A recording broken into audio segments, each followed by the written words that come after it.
What's going on, everyone? I'm here standing next to one of the coolest guys of the night. Who do I have the pleasure of speaking with? Oh, hi, my name is Ian K. Loren. Ian K. Loren. Ian, so you're here at the screening premiere of Audacity of Host by Motown Maurice. Do you know anything about this series? To be honest, no, I do not. You know honestly. nothing about it. I just came because I love Motown and also because the title just kind of like intrigued me a little bit. What about the title intrigued you? The idea of like using the word audacity in anything, and Audacity of Host, it sounds like not Shakespearean, but it sounds like something Nietzsche would say, kind of. So. Very interesting. So what does the word audacity mean to you? When you hear it, what's the first thing that comes to your mind? What's the term? What's not like, you got me on the spot. Okay. Hey, you said that's what caught your eye. There's contradiction because like I know like Motown for a long time, kind of, How? Honestly, I knew him through like acting classes, and we were in like church together like a long time ago, like another century, kind of. Oh, wow, okay. I would say though. But Audacity of Host seems more like it has aspirations. Aspirations. And knowing Motown, he has lots of aspirations to him. Okay, so you know what, Ian? I'm going to follow up with you after the screening to see if some of what your preconceived notions are, if they're true or not. Okay. All right, so I look forward to talking to you later. Well, thank you so much. And you guys have a good time. Thank you so much. All right, Ian, thank you. Okay, so we are back with Ian. Ian, it's cold out here. How are you feeling? I'm feeling like Chilly Willy. Chilly Willy. Yeah. It's quite chilly. Yeah, that's for you most old people right there who don't remember who Chilly Willy was from like the 1960s, like Willie Woodpecker, all that stuff. Oh, because see, I had no idea. I didn't even know that was a reference. Right Yeah. there. I thought that was a word you just came up with. I understand. Okay, yeah. All right. So moving on. Let's ignore that I even didn't know that. Ian. Yes. What are your final thoughts on the docuseries? Well, actually, because this is the funniest I've ever seen Motown ever, and I've known him for like 12 years, kind of think about it. I just realized that I've known him for about 12 years, technically. Wow. So, because I met him in like 2010. Uh-huh. So technically, about almost 12 years, kind of. And I knew him from like an improv class from way back around that time, kind of. So, that's how me and him know each other. But the funny thing is, you asked me a question like, what does this mean, actually, And I started thinking about it, like, I thought Motown was thinking like Quentin Tarantino and Reservoir Dogs, Okay. Because there's no dogs and they're not in a reservoir. And as long as I've known him, he's never been had that thing of audacity in him. He's always been like just very ambitious in what he wants, kind of.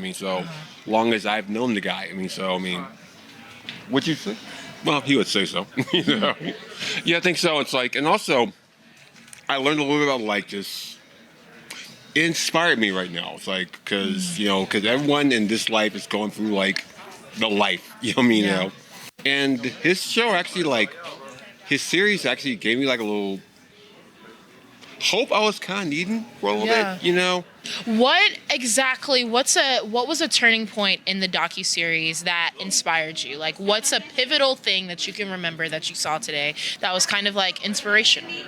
Oh, the thing that inspired me most, actually, like when he was living in a garage. Because I can relate to that because, I've lived in like motorhomes. I've lived behind theaters. Wow. I actually lived at this very famous theater off of Sunset Boulevard. That's boarded up. Like, I forget what it's called right now, but I actually lived there when I first got there. So it's like, so I understand what his struggle was doing that. And up and down, it's just kind of like. And also, if you're trying to find like something really great, so I've actually like this year for myself, just because I don't want to ramble on, because I know. Yeah, no, it's no problem. Because I actually did my first real film. Congratulations. Yeah, my first real TV series, like internet TV series, but TV series, and I started my podcast like 2 years ago.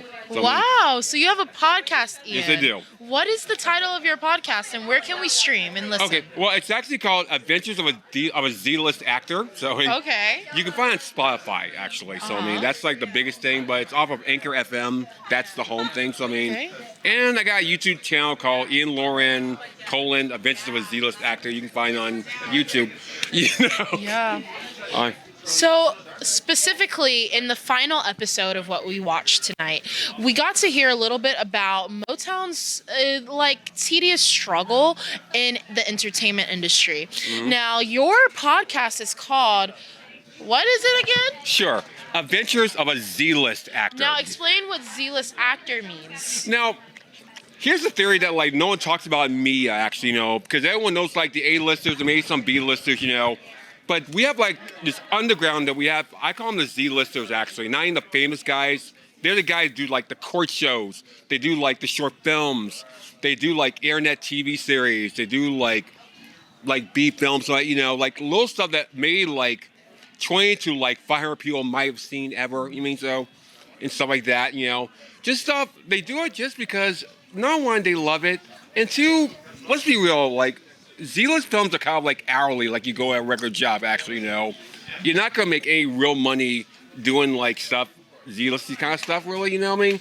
You do it because you dig what it is, actually, And I guess like the best example for me was a TV series I did, like, what it's called, and I quote you not, I met my murderonline.com. That's what the series is actually called. I mean, so. Oh, wow. Yeah, Wow. yeah, it was like one of those crime reenactment series, right? Mm-hmm. So it's like, and I played like the best friend of this guy who got killed and whatever. I got like low money bills, like the greatest day of my life. Wow.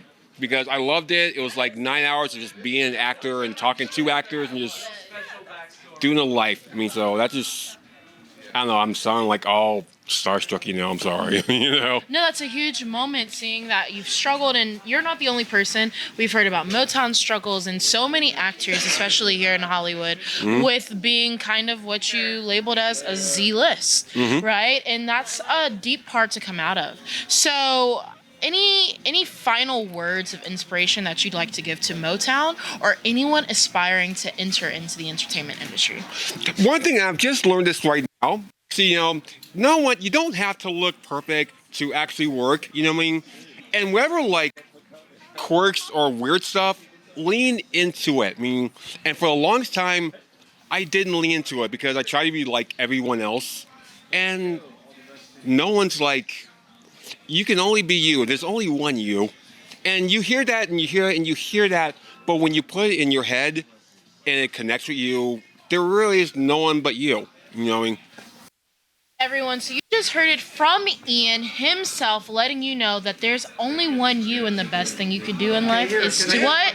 Be the best you. Give it up for Ian, everyone. Ian, thanks so much for speaking to me. Thank it was you. nice meeting you. Nice meeting you, man. Have a good one.